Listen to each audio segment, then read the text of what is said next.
Semangat ya, tetap kuat ya di dalam Tuhan.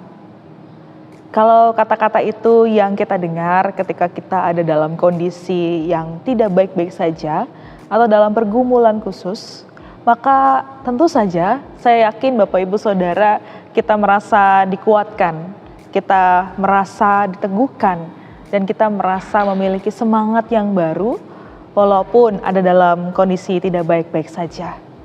Tapi tentu saja berbeda ketika orang lain mungkin berkata kata-kata yang melukai hati. Ketika kita dalam pergumulan, lalu ada orang yang justru menghakimi kita dengan kata-kata, "Oh, pantas saja ada pergumulan ekonomi. Kan kehidupannya tinggi sekali gayanya. Oh, pantas saja ada pergumulan keluarga. Istrinya tidak mau dengar sih apa kata suaminya. Oh, pantas saja anaknya tidak mau nurut dengan orang tua. Anaknya salah gaul tuh." Kalau kata-kata itu yang kita dengar ketika kita ada dalam kondisi pergumulan, maka saya yakin kita semakin terpuruk, kita merasa semakin terlukai, bahkan mungkin juga kita jadi menyesali apa yang dihadapi di dalam kehidupan kita. Bapak Ibu Saudara, berbicara tentang perkataan, maka kata-kata itu tentu saja bisa mempengaruhi kehidupan kita. Kata-kata yang baik, kata-kata yang memberi semangat, kata-kata yang meneduhkan, itu bisa berdampak baik bagi kita ketika kita ada dalam kondisi pergumulan. Kita akan mendapatkan semangat, kita merasa tidak sendirian. Dan berbeda sebaliknya, kalau kata-kata yang menjatuhkan, kata-kata yang bernada sumbang kita dengar ketika kita ada dalam pergumulan khusus, maka tentu saja itu yang membuat kita semakin terpuruk, menyesali apa yang dirasakan. Dan berbicara tentang kata-kata, pembacaan kita yang akan kita renungkan bersama pada saat ini juga kiranya dapat meneguhkan hati bahwa perkataan itu sangat mempengaruhi kondisi atau proses perjalanan kehidupan kita. Saya akan bacakan dari Ayub pasal 4 ayat 1 sampai 5. Berbicaralah Elifas, orang teman, kesalkah engkau bila orang mencoba berbicara kepadamu? Tetapi siapakah yang dapat tetap menutup mulut? Sesungguhnya engkau telah mengajar banyak orang, dan tangan yang lemah telah engkau kuatkan. Orang yang jatuh telah diangkat kembali oleh kata-katamu, dan lutut yang goyah telah kau kokohkan. Tetapi sekarang dirimu yang tertimpa dan engkau kesal, dirimu yang terkena dan engkau terkejut. Bapak Ibu Saudara, ini adalah ucapan dari sahabat atau teman dekat dari Ayub, yaitu adalah Elifas, yang pada saat itu mengetahui kondisi Ayub yang ada dalam keterpurukan, pergumulan, dan kita ketahui bahwa sebenarnya Ayub menghadapi pergumulan itu bukan karena dosanya, bukan karena kesalahannya, tapi semata-mata Tuhan mengizinkan Ayub untuk mengalami pergumulan tersebut sehingga imannya dapat terus diteguhkan.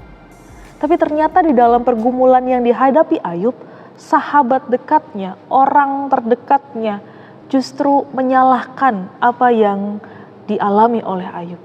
Sederhananya mungkin kita bisa menggambarkan bahwa Elifas ini mengutarakan kata-kata, "Oh, pantas saja engkau jatuh miskin, istrimu, anakmu meninggalkan engkau karena engkau berdosa." Kalau ini terjadi dalam kehidupan kita, kita ada dalam pergumulan dan kita tidak tahu mengapa ini terjadi, tapi justru yang kita terima bukannya kata-kata yang menyemangati, kata-kata yang meneduhkan, tapi justru tuduhan-tuduhan menghakimi yang kemudian mematahkan hati kita. Tentu saja itu semua berdampak negatif dalam kehidupan kita. Maka Bapak Ibu Saudara, dalam perenungan kita saat ini, kita kembali diingatkan secara khusus dalam momen masa Prapaskah, masa di mana kita mempersiapkan diri kita, masa di mana kita diajak untuk menghayati karya pengorbanan Tuhan di dalam kehidupan kita yang menyelamatkan kita. Masa di mana kita diajak untuk melakukan pertobatan, melihat, menilik diri masing-masing. Apakah sepanjang kehidupan kita seringkali melakukan hal-hal buruk di hadapan Tuhan dengan berkata-kata yang justru menjatuhkan sesama? Apakah jangan-jangan kita sulit untuk mengontrol kata-kata kita yang kita ucapkan kepada sesama kita? Jika kita mengakui itu, maka mari saya ajak untuk kita lakukan pertobatan di hadapan Tuhan. Mari hentikan itu.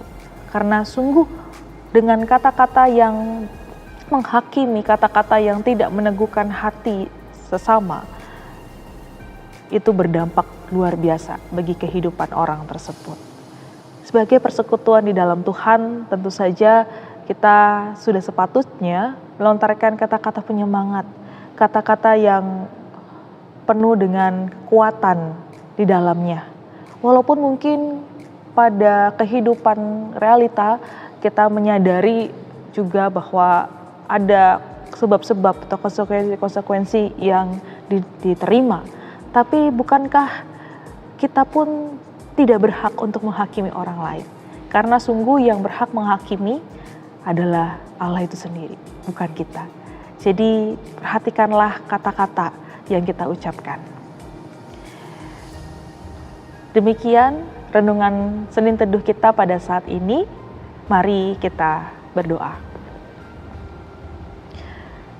Allah yang penuh kasih, pada saat ini kami bersyukur Engkau kembali meneguhkan hati kami masing-masing melalui perenungan saat ini, di mana kami kembali diingatkan untuk mengucapkan kata-kata yang baik, kata-kata yang menguatkan, bukan kata-kata yang mematahkan hati sesama kami.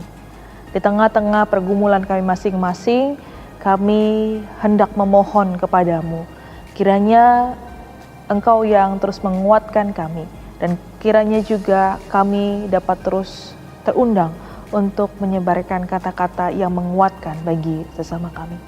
Inilah ya Tuhan, doa dan permohonan kami. Dalam Yesus Kristus kami berdoa. Amin.